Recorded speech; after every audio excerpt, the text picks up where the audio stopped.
We're live. We are again. We are, and we always sound so surprised. We do, don't we? We're like We're live. a rabbit in the headlights. Yeah. Now, against all odds, Paul, this is episode 12. Wonderful. And once again, you don't know what I'm talking about. Oh, the suspense will kill you. It will do, but that's all part of the fun. Before we do introductions, let's roll that music.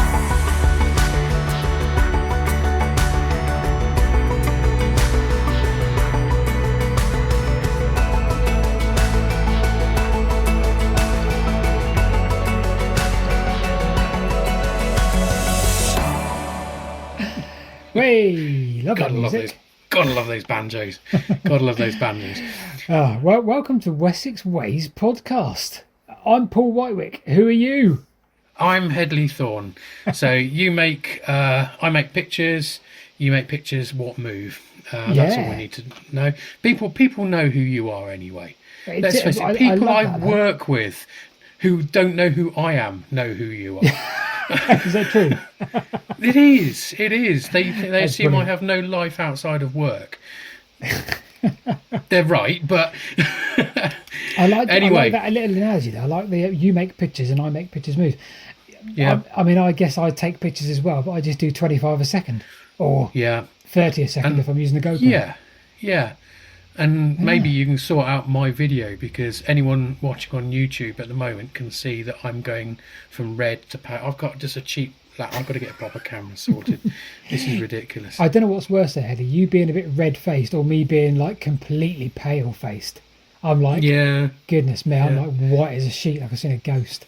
So, now you've gone like you're nearly black. So apologies to those listening on a podcast. If you're listening on the podcast version, you can't see Eddie look like a beetroot and me look like a white sheet. Yeah, if you could just have that image. If you're listening on Spotify, really, for your sake, stay on Spotify, really. So anyway, for those that are new, if anyone is new, Paul and I talk about the area formerly known as Wessex, and Paul specialises in most things transportation. That's right, Paul? Yeah, go with that. And I specialise is a strong word. I fascinate on things that are pretty. So hills, paths, rivers, and trees and stuff. And pretend to know about it. So what have you been up to this last week, 2 weeks now, isn't it? All sorts, as ever. It's difficult. You know, today in particular, I had an absolute nightmare today, because you had a rough idea what I was doing today, didn't you? Yeah. You knew I was going to go and visit the Swift Ditch. Oh yes. I was going to make a little video called the shortest canal in the world or something like that, because I think the shortest canal in the world. Is that the Abingdon one? Yes. Oh, I wanted to go on that. Yeah. Well, I was going to go and take a walk, at least to try and look at the start of it and talk about it and talk about the history of it, because I've done quite a bit of research. But I wanted to park south of Culham. Yeah. And I wanted to walk through the village because it looked really nice on the map. So I thought, let's park. So me and Rebecca parked up like half a mile south of Culham. Yep, I know. We walked up north. You see the bridge? Yes. So we walked all through the village, turned right, went through a field, a pathway, come over to the bridge where there's the traffic lights, so you can only go over one at a time. Carried on going north past the bridge. Yep. Took a right at the T-junction. Yep. Took a left onto, is it Tame Lane? Yeah, it goes past the European school. Yeah. Yes. Right. Yep. So at that point, we're thinking, right, let's start filming now, because we're going to do a round route. We're going to walk all the way to the railway line. We're going to walk north, and we're going to walk all the way along the Thames, the Green Belt Way or something. Yep. Pick up the Swift Ditch at the top near Abingdon. Talk about the history there. Walk all around the Thames pathway down past Abingdon, all the way down, back down to the Culham Cut, and then talk about the Culham Cut, where that meets the other end of the Swift Ditch. Because there's a lovely medieval village there, isn't there? I think, from 1400s or something ridiculous. But when we went to that European college or Europa College, we carried on going down Tame Lane for like a mile because it's so long. Yeah, I know. You get down to the railway and it's got one of those crossings at the railway there that's completely unguarded. You just walk across it. But then it's quite a dangerous area because just the other side of this dangerous railway that you can just walk across is a nuclear fusion reactor. So it's best not to go there. You've got the joint European Torus just there. That's it's been there ever since I lived in the area for decades. But right. You said technology. Fusion, Headley. Fusion. Yes, fusion. So they're not fission. So they are joining it's a particle accelerator shaped like a very small donut. Yeah. And they blast. It's filled with plasma. They blast some laser around. Yeah. I don't know. They're probably trying to create a black hole or something interesting. But they're joining atoms. They're joining atoms in an attempt to try and produce heat and therefore boil a kettle. So far, in an attempt to try and break even on energy, I think. But I think this technology has progressed somewhat in the last year or two, and there are successes. Anyway, sorry. The issue we had was we got all the way. Now, bear in mind how much of a walk that already is when you get to the tail there. We got halfway down that lane, probably more than halfway, and there was a sign, and the sign says "Footpath closed." So I curled up into a ball and started crying in the middle of the pathway, just crying forever, and said to Rebecca, for us to now film, we've now got to walk like an hour and a half, 2 hours, and some, to go all the way back round to where we wanted to go to make the video. Yeah. So just couldn't do it. There was no way, because of where we parked so far south, the mistake was we should have took the car further north. It's a pity, almost in a way, that you had no one local to ask about that. Well, we just assumed, Headley. I mean, number one, you're available every day this week apart from Wednesday, Thursday, Friday. We just assumed that footpath's a footpath. When was the last time a footpath was closed? I don't know. But obviously that was a bit of an error on my part. Do you know why the footpath's closed? Do you want me to tell you? Oh, can I guess? Go on. Is it to do with a road being built? No. That will be. That will be. They're going to build a nice dual carriageway that basically goes, I don't know where, I don't care. But what's actually happening there is the railway between Didcot and Oxford goes across this big double span iron bridge. Newnham. Probably from the time of Brunel, to be perfectly honest with you. Yes. It's that sort of style. And half of it started sinking, and there's some wonderful pictures of it. I thought that was further north than Oxford. No, that's Culham. And didn't know unfortunately they've had to make a bit of a mess and fell a lot of the trees around the river there to get machines in to rebuild it. It's a huge project, and it's causing a lot of issues because there's no trains to Oxford. Well, one of the things I moan about all the time is to go to Manchester I have to go via London, and that's even more exacerbated now with the fact there's no cross-country services because, as you say, the Newnham Viaduct collapsed into the Thames. I didn't know. I had in my head that Newnham was much further north than Oxford, between Oxford and Bicester. No, it's south of Oxford. It's in fact, as I say, it's not far north of Didcot when you look at the map. Well, there you go. Well, that was right. I didn't remember that. Scuppered my day today. Then basically, so we just went home because I said we've either got to walk Rebecca 2 hours to go back to the top of the Swift, or we just. And I just said, do you know what? We've walked for an hour and a half already to get to the to get to the start. It would be better to park. God, this is such a boring podcast. It would be better to park at the. What am I doing? This is two men talking about roads. I'll tell you what. Parking let's not plan your video now, but there is an easier way of getting to it, and we can talk about that offline. Fair enough. I agree entirely. We've also been discussing kinky roads, kinky Roman roads in a recent video, which I won't waffle about too much now. No. But suffice to say, sounds good. Yeah, our last video just this Sunday gone, we did a 4th remake of a kinky Roman road video that we did, and we do it yearly basically. So we go. Is that the one you've just released where it's got two kinks? Yeah. And I came out with a pun that it's too kinky. Too kinky, Headley. And people have been punning like there's no tomorrow about the kinks, as in the popular beat combo from the 1960s/70s.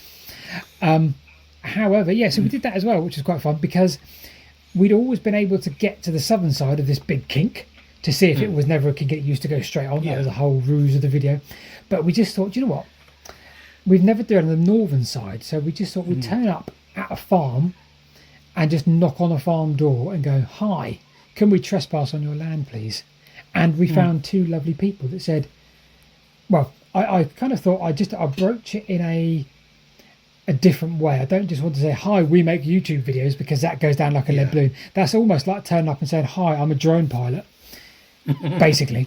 And so I just said, "Oh, hi, can we talk Roman roads?" And just like that, this lady said, "Yes." And I was like, "Yes, done, dusted." And it was a lady and a man. They were out walking their dogs. They were clearly the people that owned the place, because they certainly looked like they were landowners, and they were lovely, and they were really genuinely lovely. And she was fascinated by, because she said, "Oh, I've only just been looking at my husband's old notes on Roman land segregation and all this," and I was like, "Oh my goodness me, this is brilliant." So I told her all about my theory that the Roman road didn't originally go in a kink and it went straight on, and I'd like to trespass on her land, although that's a contradiction in terms, go on her land and see if we can find any evidence of it going straight on. And we think we did, in exactly the right spot. In the woods, wasn't there? There was, you and Rebecca found, I mean, I think to the untrained eye, and when I say the untrained eye, I mean 99.99% of people, but to you guys, you managed to find something in there that could indicate the path of the Roman road going through what is now the woods. Yeah, so basically the reason why there's woods there is because that specific spot can't really be cultivated or agriculture on it, because it's quite steep. Yeah. So they just let trees grow there, and they've also replanted some conifers and all sorts of bits and pieces. So we just thought, you know what, let's look in those woods. We're not going to find anything. We looked on the LiDAR. We're not going to find anything in a field. So let's have a look at a bit where there is a steep drop, and we would expect to find what's called a terrace. So when the Romans went down a hill, they didn't just go straight. Obviously, they'd go with the hill in a terrace, like you would see on any road that went down a hill. It goes slightly to the side. And we lined up. Well, actually, we didn't line up. We just walked through the trees. And what we did is we went through the trees and we thought, right, if there's any kind of break in the bank, then that could be our answer. So we found a break in the bank, and we looked on the OS map, and it was exactly in line with where the road should have gone. So, wow. You'd need to do some archaeological digging. You'd need to have a look at this properly and get some people that actually know what they're talking about, rather than me and Rebecca just going, "Oh, look, there's a bit of a ditch there." But it fitted. It fitted with the north side, because we definitely found a break in Grimm's Ditch. If you find a break in Grimm's Ditch, it's there for a reason. And we definitely found a break in the Mackham Woods on the north side. So both sides now, within 100, 200 yards of the kink in the Roman road, within 100 yards either side, there is a break in the landscape where the road would have gone straight on. So to my mind, that says, without doubt, that road did at least originally go straight on. So wow. Yeah, so quite interesting. we could use your investigation skills locally for a break in Grimm's Ditch. So there's it's intriguing. I mean, I got suckered into this. It's one of these rabbit holes you go down. Start looking at an area. Yeah, well, you know what I'm on about more than anyone. But there's Grimm's Ditch. We've managed. Anna and I are mapping it out. And the bit. Go on. So we've got a project. We've got a project to photograph it and paint it. Now, I posted a video last year in the summer when we had the dry weather. Yeah. Because we joined up the bits on Grimm's Ditch that are marked on the maps and historic maps. Yeah. With where we think it would go between those areas. And when we had that really dry, parched July, August time, I sent up the drone in temperatures that are right on its operational ceiling, but and filmed the route, and from above it just appeared. It just completely appeared, and I've got a video on YouTube actually showing that. Now, the problem we have is it goes down into this valley called Juniper Valley. Yeah. We think it's called Juniper Valley, just under Lowbury Hill, my local area, which is why I'm always talking about it. Yeah. And it's very, very prominent. It's a big cut, goes down into the valley, and a cut going up the other side, and then it just vanishes and doesn't reappear for about a mile. but there's lots of possible routes it could go. Grimsditch doesn't see it's by its nature in the area. It seems to zigzag along the scarp of the Berkshire Downs where it is there. Yeah. But where it disappears, there's the thing is, there's one. I have a theory about it, and other people have other theories about where it actually disappears to there. Yeah. And I personally think it's hiding in plain sight. There's a zigzag ditch, just like Grimsditch, right in the place you'd expect it to be, going down the scarp of the hill towards a small hill at the bottom, which has got loads of earthworks around it. Only really accessible via drone. I used to know the landowner and used to be able to go and have a look at it up close, but they've kind of vanished from my life a little bit, so it is a drone job really. But it doesn't quite connect together where it actually comes out. And I have a really big theory involving a path junction there that used to be, it's called the Fairmile. Yeah. But I think, if we can get old maps from the village that Anna's got, that was marked as the Ridgeway. Now, if that's the Ridgeway, and that's that junction where Grimsditch disappears, is there, that effectively rewrites the Battle of Ashdown location. Oh, right. Wow. So you've got, and a lot of that whole area, not to dwell on this because it's not necessarily my subject for tonight, but that whole area, if you look at historic maps, has got Danish names after Danes that fell during the Battle of Ashdown. There's a wood there called Ashdown. There's a little hill, it was referred to as the Battle on the Hill. Right at the end of the Fairmile, or let's say Ridgeway, if that's what it was, is a hill called King Standing Hill, which overlooks where the Danes would have come up the Goring Gap from Reading after the Battle of Reading. So there's a lot of jigsaw pieces. No one dares to put them together, because if you do that, you're effectively overwriting history. But the Battle of Ashdown had very little. There was a vicar, I believe, who scribed the battle, but other than that, there's not a lot account of it. And it was a big battle. There were two Saxon armies versus one Danish army, effectively. So that whole area has got a lot of questions, and it's probably more than one of your videos, to be honest with you. And Grimsditch is just such a weird thing in terms of trying to work out if it is all the same thing. If it was all done at the same time, what its purpose was, because there's a million questions, isn't there? But there's countless times where I've seen the course of a Roman road go through it, and there you can tell. Grovely Woods in Salisbury, where we did a video up there a couple of times, you can see where it's gone through the Roman road's gone through it. But if it's something like that where the ditch itself can help piece together, that's brilliant. Well, after we record this, I'll share my video from my YouTube channel of we what can I've put got that link in the description. We'll put it in the link. So that will show Grimsditch to the west of Juniper Valley, but it's the bit to the east that's the big question. Where does it go? Now, my theory is that it goes south up the side of Lowbury Hill, because there's an embankment there, and then disappears down zigzag as it would do down the valley.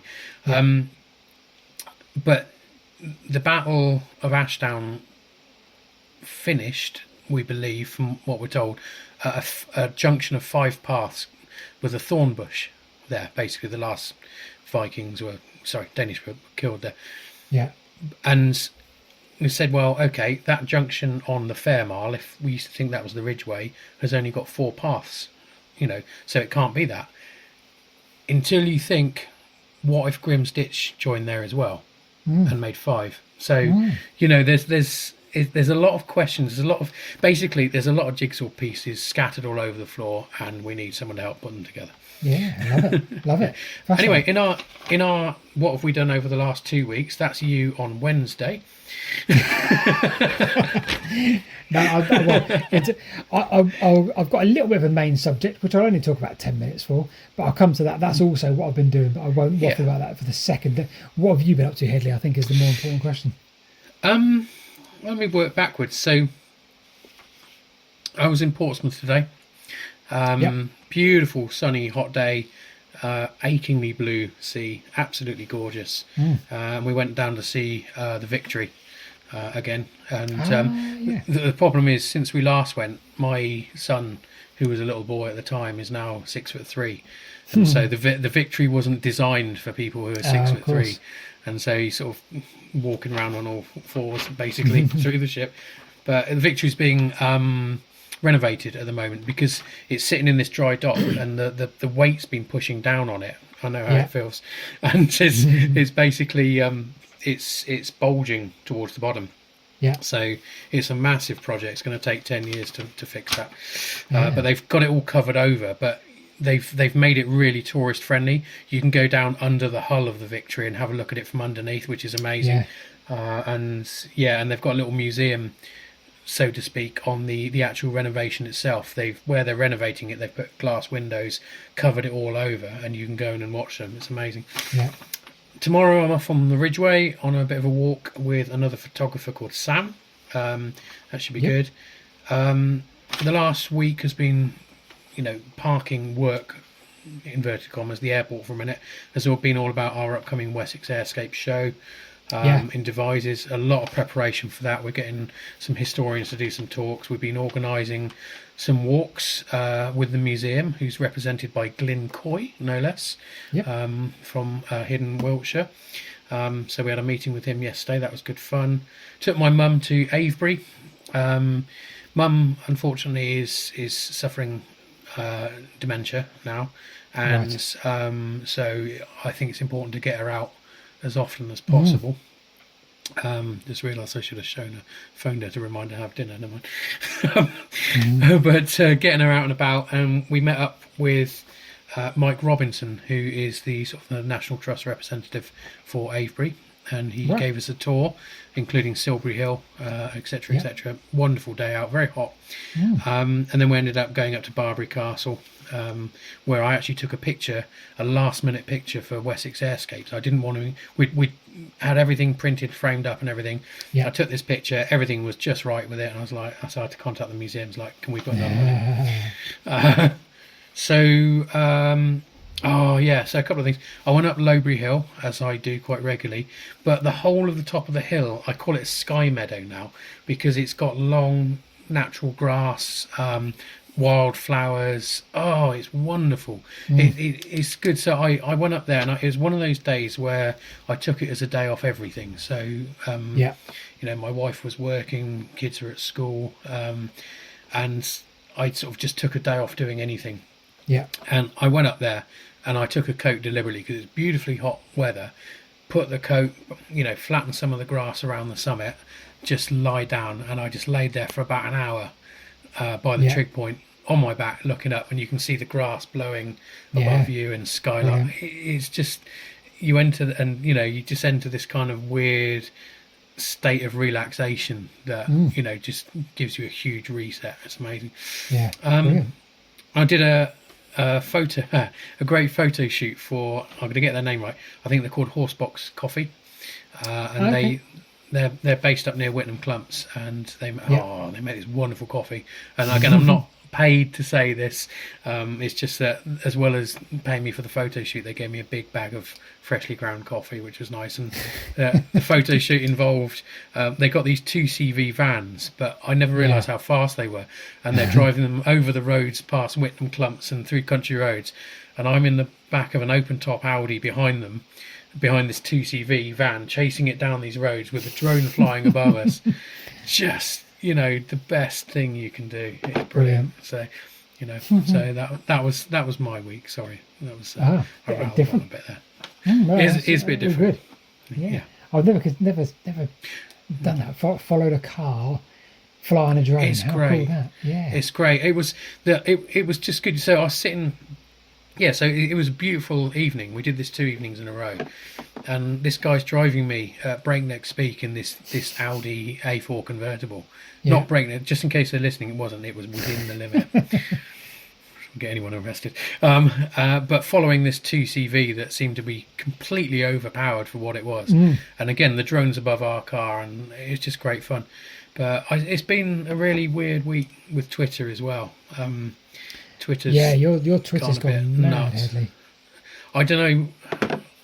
Yeah, I don't know what's happening. It's I haven't worked out yet if it's good or bad. I think it's good. Yeah, I mean, it's one of the things. You all you do is share very good pictures, and so people pick up on it. And someone, like you said, I think you said earlier to me offline, somebody in America has picked up on it, and it's a bit viral is probably the right word.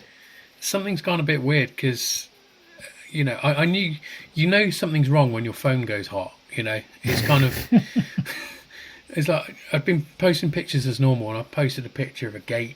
It's a gate for God's sake, But it's a nice area around the gate, and I think somebody in America or someone with a million followers or something retweeted it, and it went absolutely crazy, and it had 80,000 something views, and then that went up, and then one of my older pictures tipped 130,000 views, and my phone's going absolutely crazy. And then whoever it is, I haven't worked out yet, followed me along with a few other people, and they've been retweeting my stuff clearly because it's happened again in the last 2 days. So and I'm looking at, sometimes it's kind of like a bot attack or something. You think, is it fake accounts? And I look, it's not. It's people have been on Twitter since 2009 and stuff. So it's So thanks, I suppose. Thank you. It's bit of a shock, but thanks. Oh, enjoy it and keep posting it. That's all you can do. Keep posting.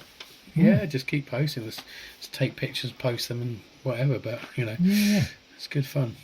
Yeah. So I was going to waffle just briefly about what I have actually also been doing in the last couple of weeks. And it's quite fitting that we're in our little Roman amphitheatre, because I've been doing Roman maps, basically. And I had no intention of doing this probably 2 or 3 weeks ago, but I went down a rabbit hole like we discussed earlier. And I don't know why, but I came across something called Pewtinger's map. And I probably spoke about it 1,000 times before, but it was a 22-foot long map by 1 foot, or 33.5 centimetres. So 22 foot long. So it's like a scroll, basically. Like by a tapestry. Yeah, and it mapped the entire Roman Empire. The theory was it mapped it in its entirety from one end to the other.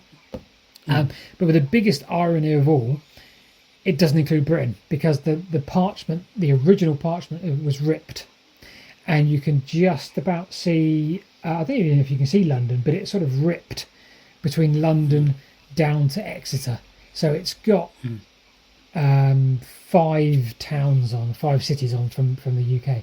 But anyway, so I was looking at this one day, and I'd read that this is the only surviving copy of a map of Rome, which isn't exactly of Rome, Roman Empire. Roman Empire. Not exactly the case, but because it was a copy, it was done about 700 AD thereabouts, and that's the sort of the oldest surviving copy of a copy. And I thought, you know what, I'm going to look and see what else there was. And for some reason, I just started writing down in order people that talked about maps in Roman times, and I started with the sort of early, I don't know if it's the right thing to say, but Greeks. What's his name? Pomponius Mela, Marinus, Ptolemy, very famous one. And they all they all revolutionised how we use maps today. So I think it was Marinus that came up with equirectangular projection, so projecting things on a globe instead of a piece of paper. He actually saw the world as a round globe and tried to go, hang on, what would that look like on a flat piece of paper?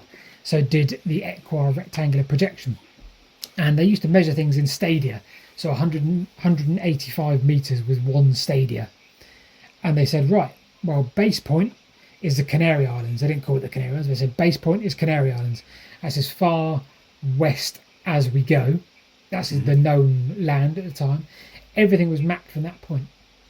And it was a complete mess. Scotland faces in the wrong direction. And Britain looks like essentially a triangle. I just carried on going down this rabbit hole of what came after the Greeks. Well, the Ravenna cosmography or cosmology, the Putinga table, all of these sort of,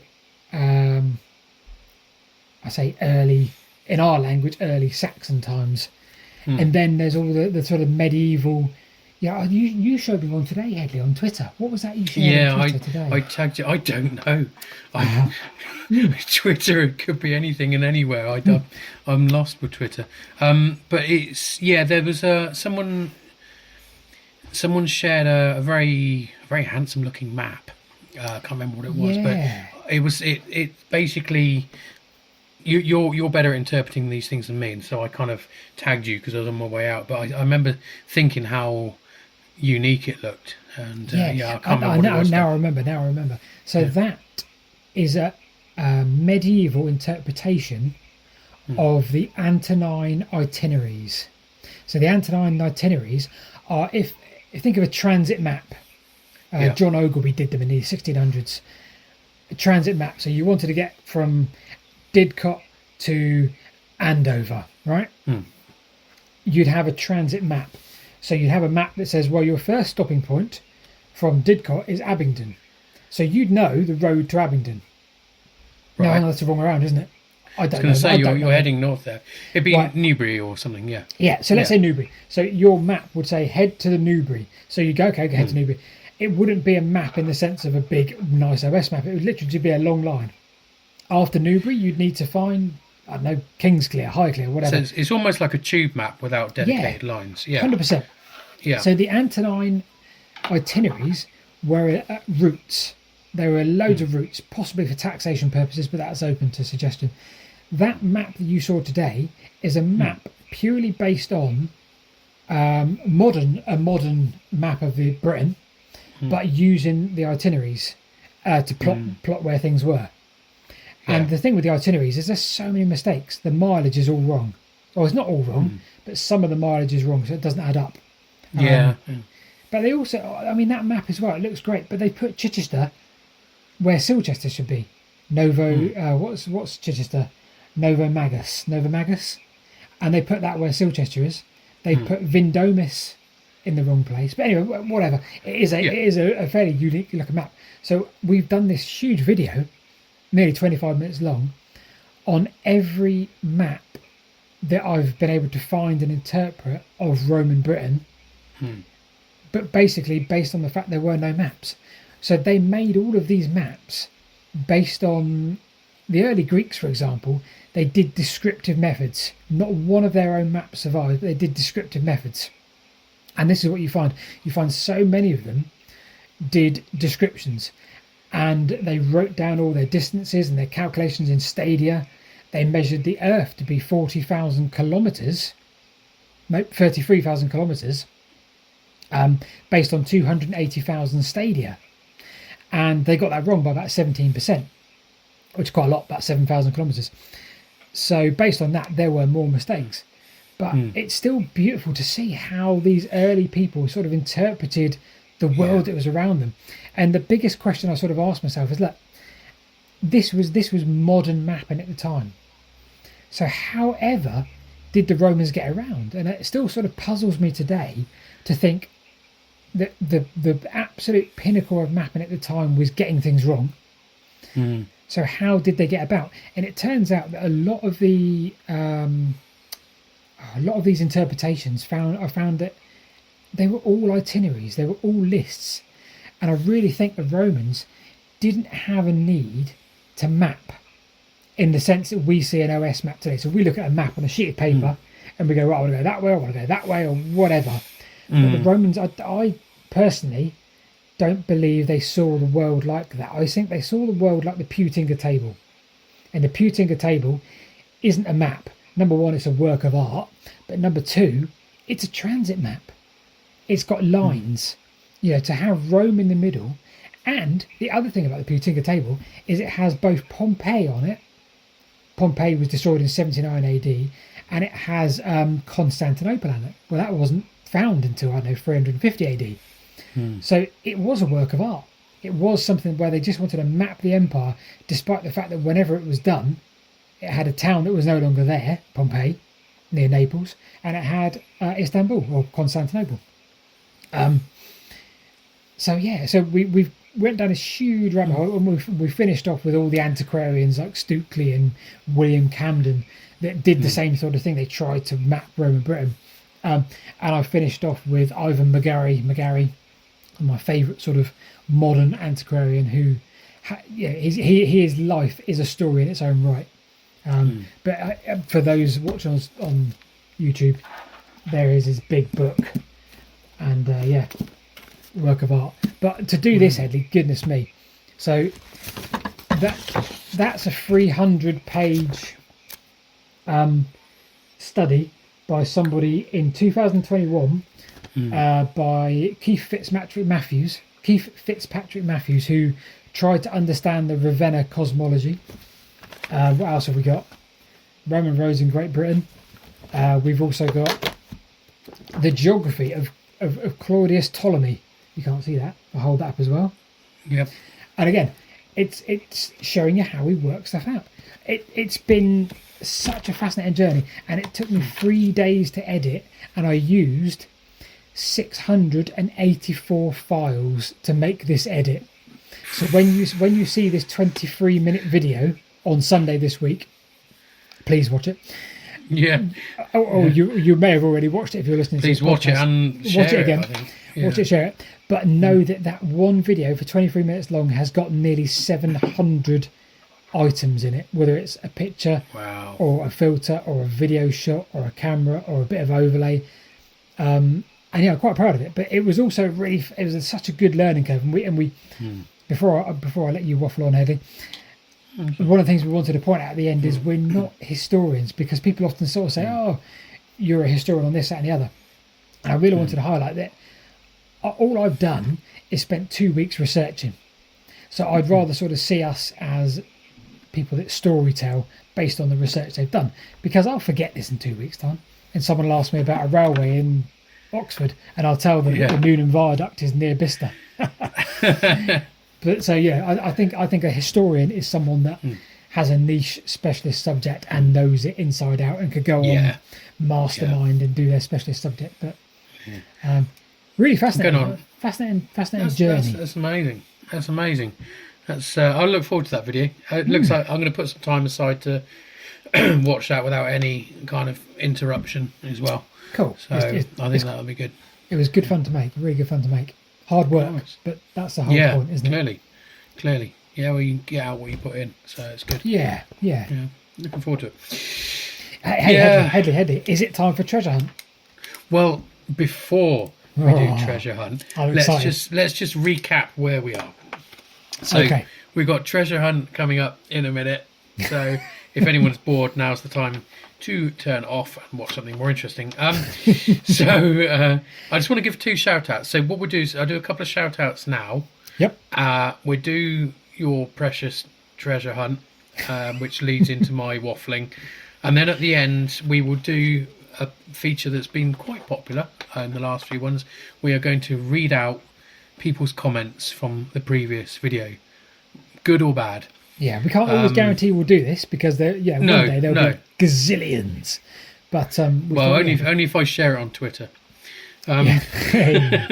So first of all, big shout out to someone who I believe does listen to these, is a gentleman called Oliver Hunter.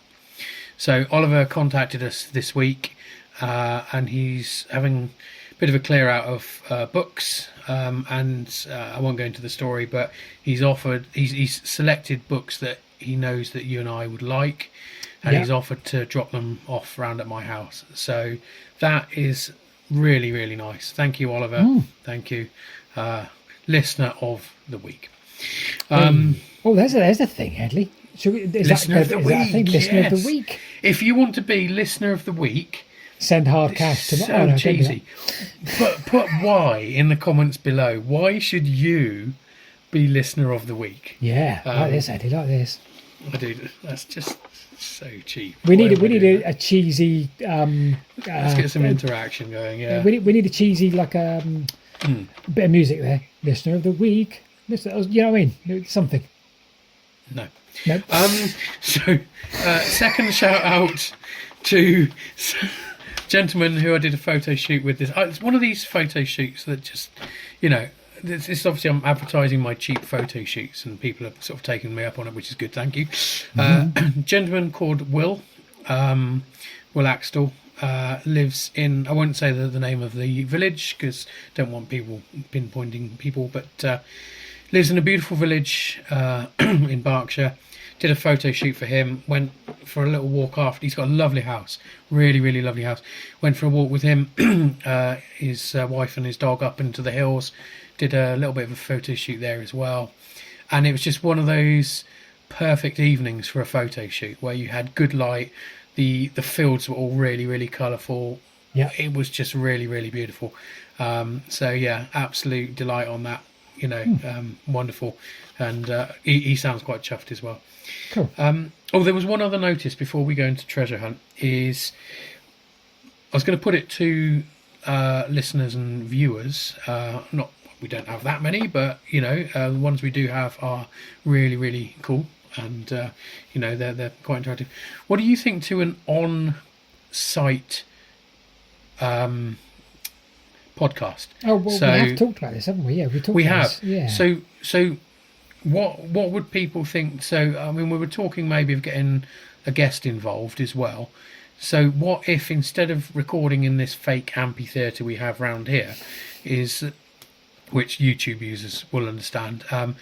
We do something that's still good for Spotify, just like a once in every so often on site, with everything that comes along with that, with the wind blowing into the microphone and God knows what, warts and all, but an on site sort of podcast. I know that Hidden Wiltshire did it, and I really enjoyed theirs. So I haven't quite got their recording gear, so it might be a bit more wind noise and everything, but if anyone has any good ideas, where we could do that, if we should do that, and maybe guests ideas, anything like that, in the comments below, that would be really, really good, because I think that would be quite a nice thing to do now we're officially in summer. So yeah. So where should we go? That's the question. Where should we go to do a live? No, it won't be live as in we're broadcasting live because we wouldn't have anyone listening, but live as in outside somewhere nice, that we, somewhere in Wessex, basically somewhere, hopefully near where we live. Yeah, I mean, that would be helpful, wouldn't it? Yeah. So do you want to, I'm not going to put the treasure hunt music on. Treasure hunt music. I don't like this, but it seems I'm in a minority. It looks like you are in a minority. Everybody likes this. Like this treasure hunt. You like this treasure hunt. I don't get it. I'm a minority. I edit this video, so I edit this podcast. So beer in the house. Yeah. Well, I'm going to start fruit-based rubbish in Abingdon because I thought it'd be quite fitting. Well done. Abingdon is the oldest town in the UK. You got it straight away. Abingdon is the oldest town in the UK. No, I'm joking. I know nothing of the history. Just trying to kill the feature. I mean, it has an old railway which I've yet to explore. It's only a little branch line off of the main line. Off Radley, yeah. Yeah. Oh, for Radley, exactly. So that's where my journey's going to start today. Head in a search for your feature. So your feature is not going to be in Abingdon, but I'm going to take the branch line out, head north because that's the only way you could head. No, you're getting cold. Oh, you're going out of Abingdon to the north. I've got to go north because the line faces north, Eddie. So I'm sorry. If I zip up to Oxford and then head back south on a train, I'll find myself going towards Culham and Didcot. Yeah, keep going. I'm going to take the bypass loop. Oh God, make this quick. Didcot. Yep. and head all the way down to Reading. Well, you might have exceeded yourself there. Really? You might have exceeded, yeah. Oh, okay. You might want to backtrack a little bit. All right. Well, I can back. I mean, I can back. I like the little town of Pangbourne. It's quite pleasant down there. Pangbourne is really pleasant. They got the Swan there, which is a lovely pub. Have they? And you're quite close there. All right. You're I'm liking really this. Quite close. Well, I'll tell you what. Let's disembark the train at Pangbourne. Okay. And maybe get some kind of old coach. Quicker to stay on, but yeah. Okay. Oh, really? Well, who cares? Let's head up the valley to Goring. Thank you. We did it. Goring. That was relatively painless, Headley, wasn't it? That was painless. That was. I didn't brilliant. get much history in there either. No, you didn't. You had a very truncated feature there. Yeah. So I'm almost disappointed. I feel but you know, have I deprived? It's like tantric treasure hunt. It didn't really sort of work out, did it? It's sort of. I think we climaxed too early, Headley. If I'm brutally honest with you. Why am I doing this? Okay. Right, So we're in Streatley and Goring. Yeah, let's Nightmare do little that. So crossroads. my subject is actually Goring. I went on a walk there last week. Excuse me a sec. I went on a walk there last week. Goring's lovely. So just give you sort of idea of Goring. So the Thames flows through something called the Goring Gap. So where the North Wessex Downs and the Berkshire Downs come to an end at their most northeasterly point. I can see you looking up Bing maps as we talk. I am, yes. Where the North Wessex Downs come to an end at Streatley and Goring, and then the Chilterns take over the other side of the river and go all the way up towards towards Luton way. And the Goring Gap itself is where the Thames flows between the two. On the western side of the Thames, I'm doing this by memory, I'm trying to remember the coordinates. On the western side of the Thames, you have Streatley, beautiful little village. It's got a horrifically steep hill going out to the west called Streatley Hill, which is famous in cycling circles. Yeah. I've cycled up it a few times myself before I developed a long-term relationship with my fridge. And it's I don't know what percentage it averages, but it's horrific. It gets worse and worse as you go up. It's very busy with cars, and it's off camber, and at the bottom it funnels down between two very old buildings.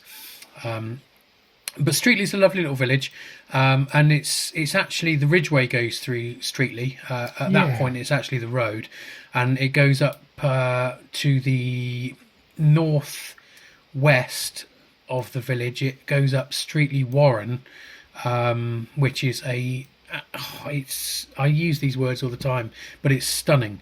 It's just a beautiful part of the Ridgeway. It gains about 350 foot over this sort of gradual climb up the side of Streatley Warren. Absolutely gorgeous, and that's where I'm starting my walk tomorrow with the photographer. Yeah. But going back down to Streatley and Goring, so you go down to the river at Streatley, you've got the weir, you've got locks. In fact, there's 2 or 3 weirs down there.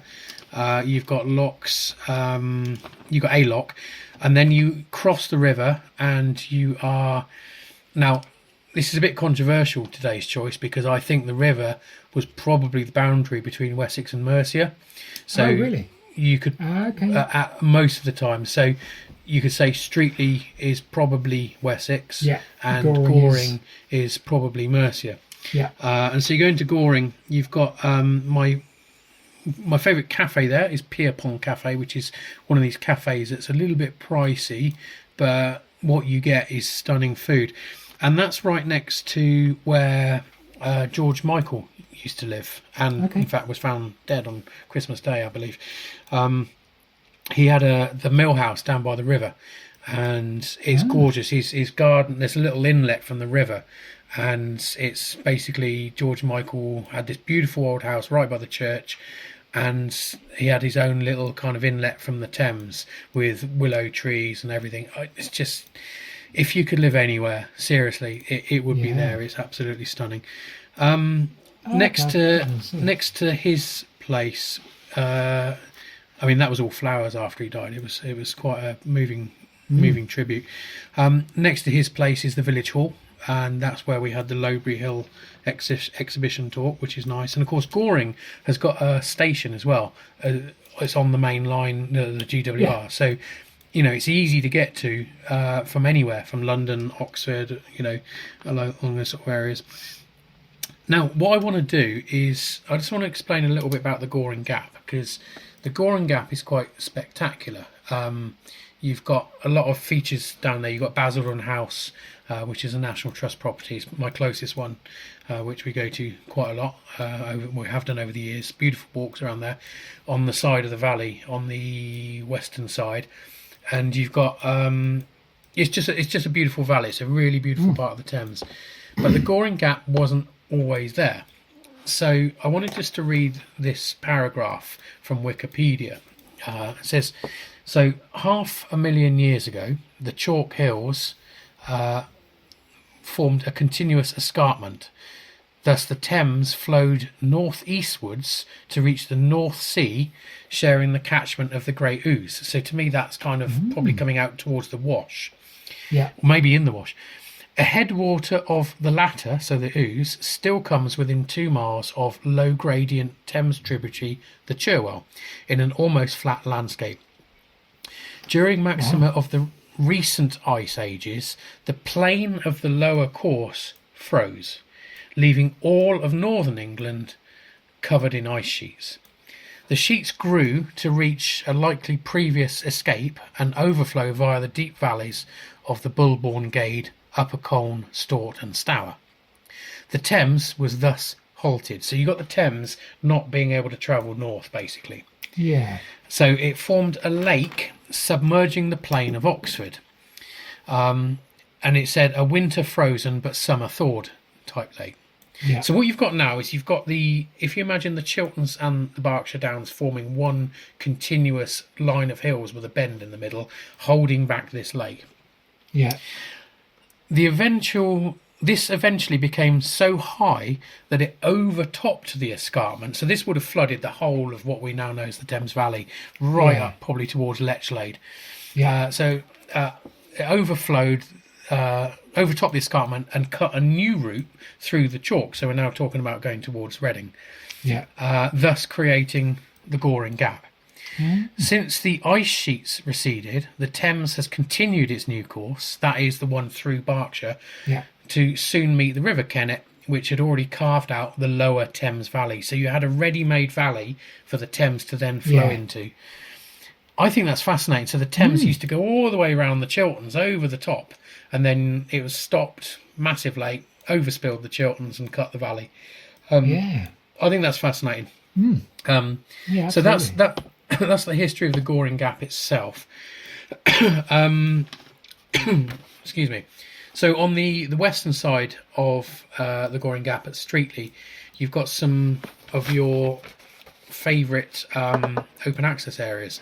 So you've got Larden Chase. On the side of West End, did you say? Yeah. Yes. Larden Chase is a big hill right parallel with Streatley Hill. Yeah. If you're a walker, you've got 2 options. If you are not good at walking, there's a little car park at the top. You drive up Streatley Hill. If you have got lungs of iron, you can climb up from Streatley Village itself. Wouldn't recommend it in the wet. It's grass, it's steep. It's a really, really steep climb up there. Yeah. You've got on the other side of so to the south of there, you've got a big open access area called the Hollies, which is beautiful. It's half woodland, half grassy slope. Yeah. There was just a couple of moments there that it feels like you're somewhere in Wales. It's really lovely. And then you've got the one which I'll talk about in a minute, which is Hartslock Wood to the southeast. But that's a couple of miles out of town. We'll come back to that, I think. Let's have a look. We have Yeah, no. Well, in fact, we'll talk about that now. So, Goring itself was Oxfordshire Village of the Year 2009. It was beautiful. It had loads of flowers, and they still do that every year.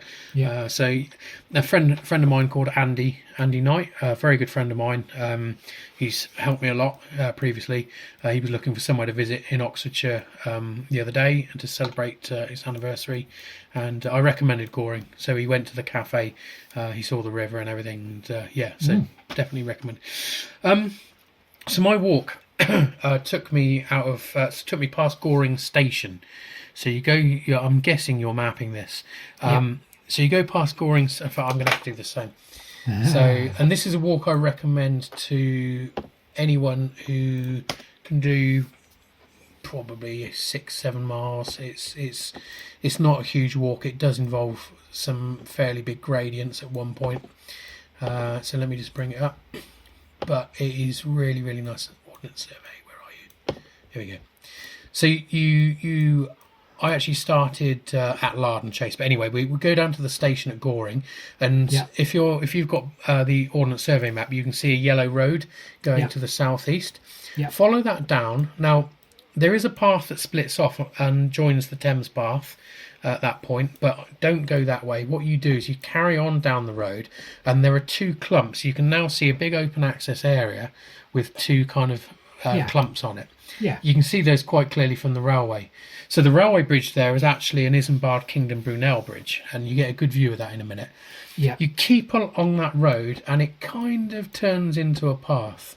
And you can see there something called Hattonshaw Hill, and there's a big blue duck on the map.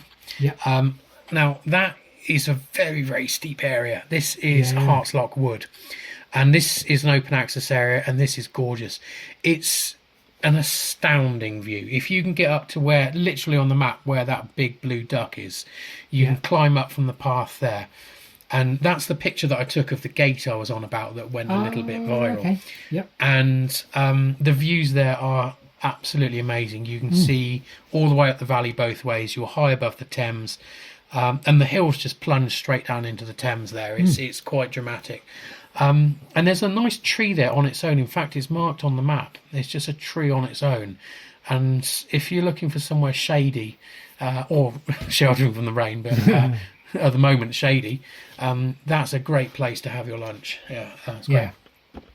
So I backtracked to the path after that and went down to the actual Thames Path proper and walked down to Lower Hartslock Wood. And along there you've got, there's a few interesting things. You've got air raid shelters, or whatever they're called, pillboxes, along the river there, which is quite interesting. And it's a beautiful stretch of the river. And you've got Beale Park, so you've got Basildon House, the big National Trust place opposite on the hill, and then you've got beneath that you've got Beale Park, which is a great place to take kids. Once a year they have a boat show there, and it's great. You can get little boat trips and everything, get an ice cream. Really nice. So at that point I was starting to feel a bit hot, and I was running low on drone battery, so walked back up the Thames Path. But if you see where it says Gatehampton Manor, I took a left there to actually go back onto the Thames Path, the towpath itself, and you go under the railway bridge, and the railway bridge itself, as I said, in Isambard Kingdom Brunel Bridge, has got the most fantastic echo. I've never heard anything like it.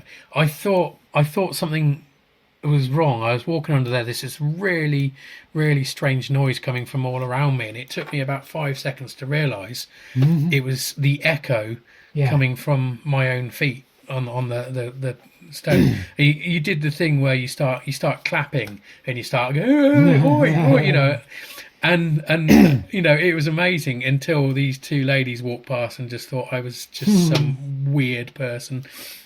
So carried on back along the towpath. Gorgeous stretch to the Thames as it approaches Goring. Again, you can see the hollies on the left plunging down towards the river. Bit of noise from the A329, to be honest with you, which spoils it a little bit. But you then re-enter Goring, and it's just a really, really nice walk. And whilst you're there, if you can go up to see Larden Chase there and the hollies, and then do it. But I highly recommend that. And that is my subject. That today is Goring and the Goring Gap. Oh, that's good. I think I've managed to trace it on the map as you went, which is great. Brilliant. Yeah, lovely. So, do you want to read out the? Do you want to take it in turns to read YouTube comments from the last video? Yeah, shall I open up the? Yeah, I can start because I've got it open. You start. So, I've got it. Sure, wait me a second. I made a comment, and this is proof that people do watch these. So thanks everyone, and listen to it on Spotify. I mean, I do fact check these a little bit in the car sometimes on Spotify, and it does come across well on Spotify. Apart from the fact you can't see the maps and stuff. But, so I said to everyone, I said, if you're bored, put yawn in the comments, and we had a few. Yeah, a lot, didn't we? I think it was. I'm hoping. I hope it was a joke. So, can't yawn for giggling. So this is Simon Fairburn. Thank you, Simon. I definitely have no subscribers or content either. So I get the idea that a lot of people on YouTube are there to watch the videos, obviously not to actually make content. So that's cool. Yeah. I can't open it because I'll end up opening the actual video. So okay, I'll let you read the comments. I'll let you read the comments. So Barry Bollard 1408, another enjoyable, informative exchange, chaps. Few observations though. Headley, in your backdrop, the colour of the brick building over your left shoulder looks uncannily like London Heathrow Tower. He's right. In the last video, I had a fake Microsoft Teams background on. Yes. And as we do now, and the building did look like the old control tower at work. Paul, don't let disappointing viewing figures discourage. I mean, disappointing viewing figures is not something you know about, but you've got it relative to your own. Yeah. It's all relative. Yeah. It's all relative. Don't let them discourage you from continuing to cover stone circles. They're too important in our history to ignore. He said, I can understand that being fascinated by so many topics, you regard yourself as a fascinator, but isn't that what some people wear on their heads to weddings? Possible rebranding required. Oliver Hunter, the guy who's sending us the books. Yep. Thank you so much, Oliver. Starts with yawn. You see? Yeah, well, that's it. Thanks, Oliver. Another fab discourse. Please keep it up and ignore the amateur haters.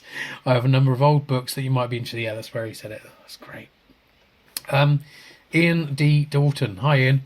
Another great podcast. Thanks for the shout out. See, you get it again if you comment. Yeah, round the circle. Funny as I came to watching Paul's videos in lockdown, I think a lot of us did, for the non-railway content, but now find myself equally interested in the railway canal infrastructure content as well. I found Headley's videos on Paul's recommendation, love the drone aspect you provide. Thank you very much. It's one of the things, I work really hard for those videos, but I haven't got many subscribers, but I guess I'm not a YouTuber by default sort of thing. But thank you very much, Ian. It's a really interesting question on how many sites like stone circles that we've lost. Swindon is a relatively modern town, as it's basically a pig farm before the railway works were situated there. Absolutely. It'd be interesting to look at a pre-railway version of Swindon map. He's put a little bit more on there. Put a bit about Warminster, and he does finish off with saying, yawn, enjoyed the video till the end, but I'm only yawning because it's 1 a.m. In Fleming 6027, even though I don't live anywhere near Wessex or the surrounding area, as he lives in Berwick, nice, I still love watching your videos, guys. Keep up the good work. Yeah, you see, this is great. This is why we do this. Definitely not a yawn, partly to show I did make it this far in the video. Yeah. I watch your YouTube channel, Paul, and this is so that last one was Chris H5319. Yep. This is Keith Dorr 8521. I watch your YouTube channel, Paul, and I love pre-Roman history. I go hunting over Devon and Cornwall for standing stones, stone circles, barrows, cairns, etc. Yeah. At the same time, I go looking for old mines and railways. Not many canals down here. My latest walk over Dartmoor, good choice, included old tin mines, plus Ailes Barrow, Nuns Cross, Crock of Gold, and various cairns and cists on the way round. Lovely. Cool. Yeah. Wonderful. Dartmoor's lovely. Our regular David Bellani 3308. Hi, mate. Yep. Of course, the hardcore Waffer absorbers are only staying right to the end because it's Paul's round. Yep. Yeah. I must admit, I really enjoyed the Stonehenge video that Paul and Rebecca did, so it's a shame that it didn't perform as well as the others. Yeah, that's true.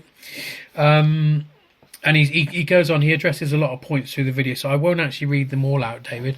But he had some very good points in there, and he lives in Spain. Okay. So we have people abroad, and we were talking. He and I had a little bit of a chat about venticular clouds, and he sent me some pictures. The clouds that form around the top of mountains, like consecutive halos sort of thing. Yeah. Wonderful. Yeah. He has some great pictures there. Treasure hunt is good, but I miss Annika, says Keith M603. Oh, don't we all? I go with that. It's better to watch Annika than it is you, Paul, to be honest with you. With respect, I don't think her canal and railway works quite up to your standard though.